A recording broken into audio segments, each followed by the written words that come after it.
Hi, kindergarten. I'm so excited to begin this unit with you. It is on my favorite math topic, and it is called subtraction. Can you say that? Subtraction? You try it. Great job. Subtraction is when you take away objects from a group. Let me say that again. Subtraction is when you take away objects from a group. Let me show you what that means. So right up here it says 3 take away 2. So I have 3 bears here. Ready? 1, 2, 3. And they want me to take away 2. One way I can do this is by physically moving 2 away. Ready? 1, 2. And so that means I'm left over with how many bears? 1. Yes, that's right. Another strategy to do this is called a crossout method or crossout strategy. So 3 take away 2.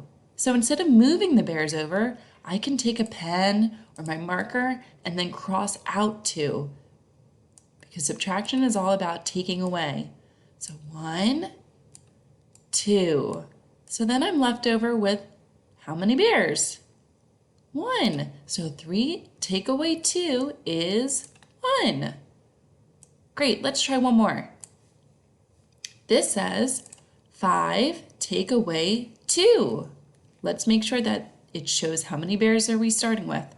1, 2, 3, 4, 5. And we're going to take away 2. I can move 2 over and then count 1, 2, 3 bears. So 5 take away 2 is 3.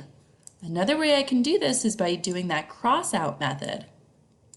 So I can take my marker, 5 take away 2. So I'm going to cross out 2 bears.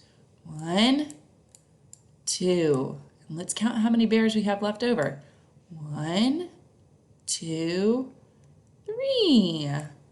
So 5 take away 2 is 3. I can't wait for you to try this out in the next activities. So be sure to go back into Seesaw, click Add a Response, and complete the activities for you to practice subtraction also. And remember, subtraction is all about taking away from a group. Can't wait to see your great work.